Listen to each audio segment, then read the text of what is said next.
Philippine FA-50 jets showcase skills in Beach Block 2024.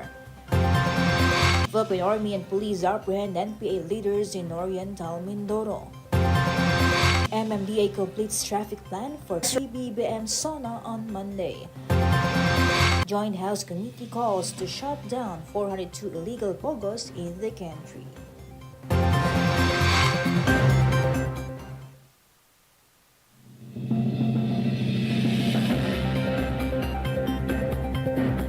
Good day everyone, as well to our troops at Camp Emilio Ginaldo, Quezon City.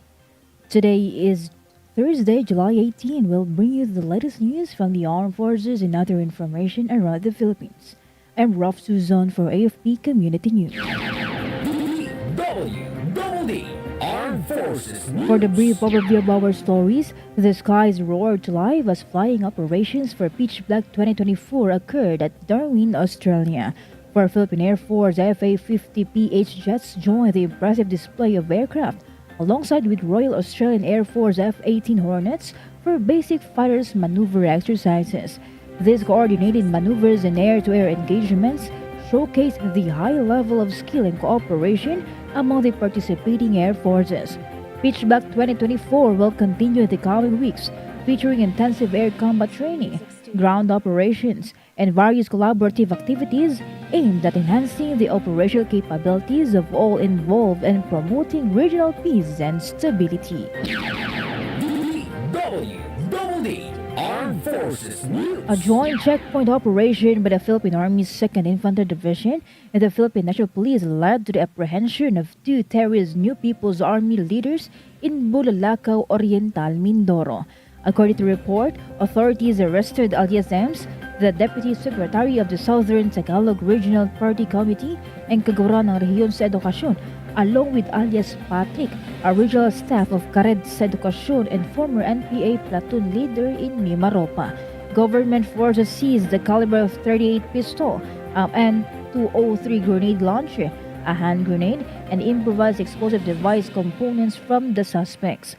Major General Roberto Capulo, the 2nd ID Commander, praised the community cooperation and vowed continued collaboration with the PNP to ensure the community's safety. Armed Forces Radio Report. We have a report coming in about AFP enhances defense cooperation with Indonesia. Go on for the details, Jai. The Armed Forces of the Philippines advanced Philippine-Indonesia defense cooperation through knowledge exchange and best practices in military resilience and national security strategy. This was after a 32-member delegation from Indonesia's National Resilience Institute, led by Air Vice Marshal Hesley Paat, visited Camp Aguinaldo, Quezon City. Officials discussed national defense policies and strategies, emphasizing the importance of strengthening regional cooperation. The Indonesian delegation's visit was part of the Overseas Strategic Study Program, aimed at broadening participants' understanding of national policies in Southeast Asia. This is Joy reporting for AFP Community News, one AFP for a stronger Philippines. Rough, the Armed Forces of the Philippines. Thank you, Joy Simbahon. DWDD Armed Forces News. 4 armed lawless group members were neutralized by combined elements of the 5th Special Forces Battalion and Palomalok Municipal Police Station in South Cotabato yesterday. According to Joint Task Force Central, the troops received intelligence from local residents about armed men at their farm, leading government forces to the scene. Upon approaching, approximately 8 ALG members opened fire.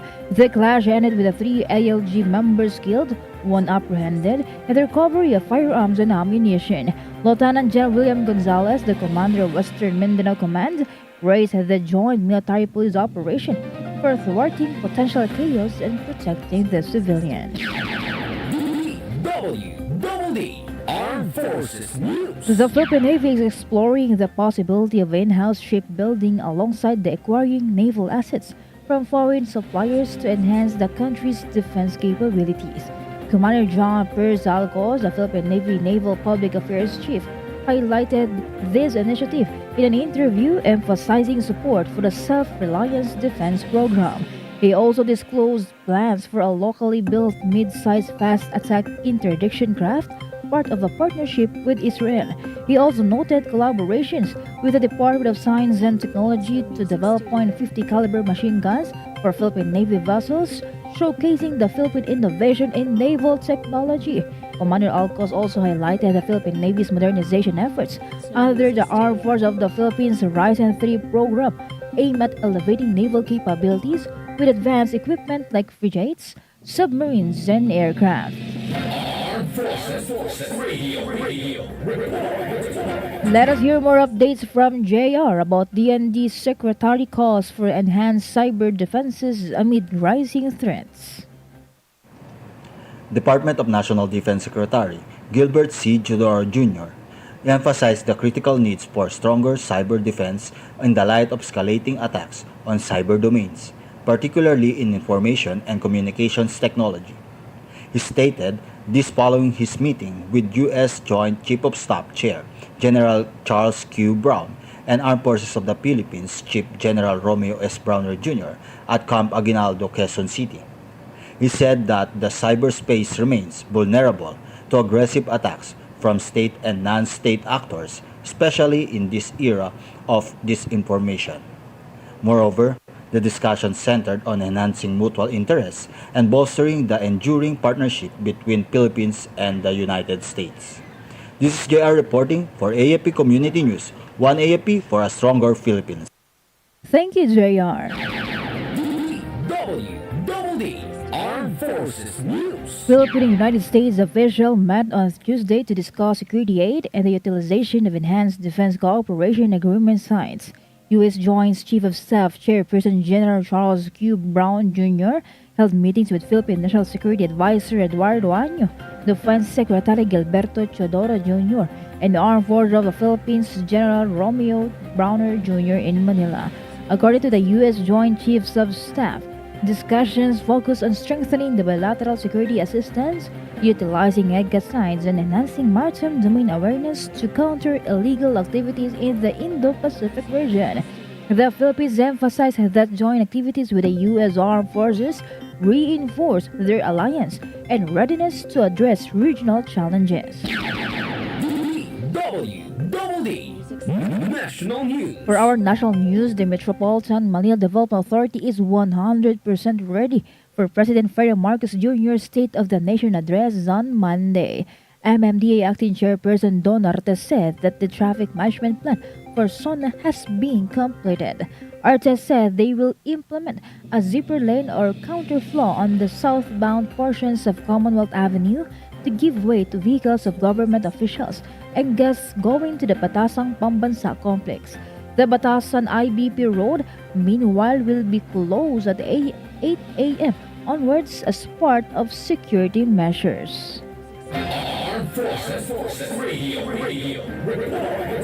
On the other line, let us hear from Spencer about Victoria City Mayor joins Philippine Army reservists.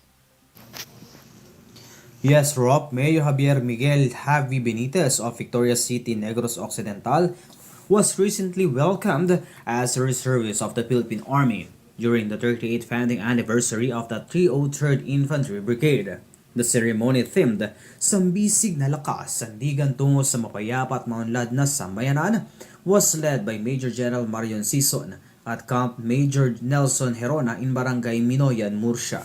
Benitez expressed his deep sense of duty, stating that the opportunity to serve not only involves protecting and representing the country, but also assisting during calamities and promoting socio-economic development.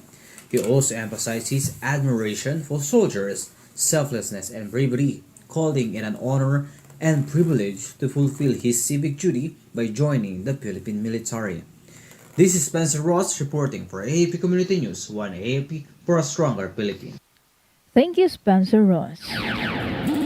DWDD National News. Moving on to another story, a total of 3,000 beneficiaries from various municipalities of the 5th District of Leyte received 3,000 pesos cash assistance under the Ayuda Pa sa Kapos and Kita program or AKA program. The AKA program of DSWD aims to protect minimum wage earners and those experiencing financial distress from the effects of inflation. House Deputy Secretary General Ponyong Gabonada expressed commitment to continuing and expanding the assistance program of the Marcos administration. DWDD National News. The Bicameral Conference Committee approved the final version of the Maritime Zones Bill. The bill specifies the rights and entitlement of Filipinos over the country's maritime zone. Senate Majority Leader Francis Tolentino said that the salient points of the bill is the inclusion of the Palawan and Philippine rights. They also reconciled the provision on internal waters and archipelagic waters, which is legal and technical. Armed Forces Radio. And now let us hear a report on the ground about AFP promotes two senior officers. Go on for the details, Beth Tanyete. Armed Forces of the Philippines formally promoted two senior officers at Camp Aguinaldo, Quezon City. Ceremony led by AFP Chief of Staff General Romeo Browner Jr. Lieutenant General Luis Rix Vergante, Philippine Army, received his third star, having recently assumed command of the Eastern Mindanao Command last month. Meanwhile, Brigadier General Ferdinand Marcelino was awarded his first star as the Provost Marshal General of the AFP since May. In his address, General Browner congratulated the newly promoted officers, emphasizing the added responsibilities that come with their rank advancement. This is Beth Tanyete reporting for the AFP Community News, 1 AFP for a Stronger Philippines. Thank you, Beth Tanyete. DWDD National News. Vice President and outgoing Education Secretary Sara Duterte led the ceremonial kick-off of Brigada Escuela 2024 in Cebu City. She expounded on the significance of Brigada Escuela beyond its literal translation. She said that it's much more than cleaning doors, repainting walls, or giving out donations. Vice President Sara explained that it is about bringing the Matatag agenda to life outside the confines of classrooms. DWDD National News. The Bureau of Internal Revenue has ordered online marketplaces like Facebook and Shopee to remove unregistered online sellers to their platforms. BIR Commissioner Romeo Lamagi Jr. warned that these marketplaces can also be shut down if they fail to take action. Based on BIR Revenue Regulation 16-2023, online marketplaces and digital financial services providers will withhold 1% income tax on one-half of their gross remittances to sellers for goods and services sold through their platform. This rule does not apply to online sellers whose annual total gross remittances are 500,000 pesos or lower. Armed Forces Radio. From 2nd CRG, let's hear more updates from Jez about Southern Luzon Commander visits Task Force Ugnay for key operational briefing. Yes, Rolf. On July 16, 2024, Lieutenant General Facundo O. Palafox IV, Commander of the Southern Luzon Command, together with Brigadier General Cirilio C. Balaoro Jr., Commander of the 202nd Infantry Brigade 2ID, visited Task Force Ugnay in Los Baños, Laguna for a crucial operational briefing. His presence underscored the commitment to strategic excellence and operational readiness by engaging with the dedicated members of Task Force Ugnay under Colonel Ronald Jess S. Alcudia, Commander of the said Task Force. Lieutenant General Palafox in his statement reaffirmed that the importance of unity, vigilance, and proactive measures in ensuring the security and stability of Southern Luzon. This is Jess from SOCOM reporting for AFP News, 1 AFP for a Stronger Philippines. Thank you, Jess from Solcom. DWDD National News. A notable increase in his trust and performance ratings has emboldened House Speaker Martin Romualdez to further his advocacy for cheaper rice. According to Romualdez, they will keep striving to pull down the prices of rice and basic goods and will increase the financial aid meant for indigent Filipinos. He noted that it is imperative to support the most vulnerable citizens and provide them with the necessary resources to improve their quality of life. Based on the latest polls data showed, the House Speaker's performance rating increased from 31% in March to 35% in June. DWDD National News. The House Committee on Public Order, Safety and Committee on Games and Amusements is calling for an immediate crackdown on the 402 illegal Philippine offshore gaming operators in the country. Santa Rosa City Lone District Representative Dan Fernandez, the chairperson of Public Order and Safety Panel, highlighted the need for interagency cooperation to address the growing problem involving POGOs. Fernandez said they have invited the mayors and business permits and licensing offices head to help in enforcing the closure of these illegal operations. He emphasized that they needed the help of the LGUs, as it would be challenging for the Philippine National Police alone to shut down all of these POGOs. Armed Forces Radio Report. For other updates, let's hear the details about Basilan witnesses' turnover of 172 firearms under SALW Management Program. Go ahead, Gina. Yes, Rolf, Basilan recently witnessed the turnover of 172 firearms under its Small Arms and Light Weapons Management Program and signing of a Memorandum of Understanding. Spearheaded by the Basilan Provincial Local Government Unit, in the event symbolizes tangible progress in reducing illicit arms in the region. Key stakeholders including the BPLGU, Office of the Presidential Advisor on Peace, Reconciliation and Unity, United Nations Development Program, and representatives from the Moro Islamic Liberation Front and Moro National Liberation Front participated in the ceremony themed Fruits of Peace. Brigadier General Alvin V. Luzon, commander of the 101st Infantry 3 Red Arrows Brigade, highlighted the event's importance, which aimed to enhance ongoing efforts for normalization and peace building in the said province. This is Gina reporting for AFP Community News, 1 AFP for a stronger Philippines. Thank you, Gina. DWDD National News. Senate President Cheese Escudero assured that the upper chamber will work harder to maintain the public's trust in the institution. He gave his commitment after a recent Pulse Asia survey showed him holding a 69% trust rating. He said that any survey is an inspiration to them.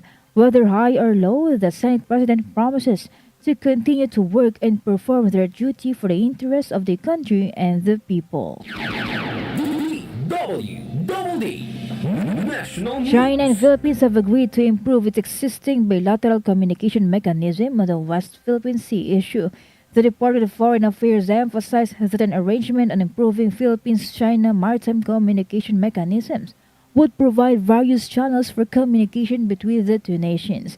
The leaders of both countries are set to designate representatives for such line of communication. Meanwhile, Chinese Foreign Ministry spokesperson Lin Yan confirmed that such an effort was made during the 9th bilateral consultation meeting that was held between diplomats from both sides recently. DWDD National News. The Department of Transportation has signed an agreement with the Japan International Cooperation Agency. This agreement would help in improving the country's road transport system. According to DOTR Secretary Jaime Bautista, the Hikajika grant will strengthen road-based public transport capacities and improve intermodality of transport systems. The assistance includes road projects such as the Public Transport Modernization Program, EDSA Busway, Active Transport Program, and EDSA Greenways projects. DWDD Armed Forces News. That's all for today's broadcast. Thank you for joining us, especially to our audience in our Facebook page, AFP Radio DWDD. Don't forget to tune in tomorrow for more updates, same time and same station. Again, this is Rolf Susan for AFP Community News, 1 AFP for a stronger Philippines. Mga katropa, alam mo ba na ang DWDD 1134 kHz AFP Radio ay ang opisyal na radio station ng sandatahang lakas ng Pilipinas na binubuo ng Army, Navy at Air Force na siyang maghahatid sa inyo ng mga balita mula sa ating Armed Forces at iba pang impormasyon. Mga katropa, hanapin at ilike kami sa Facebook, Twitter at YouTube. DWDD AFP Radio, ang boses ng Kawal Pilipino.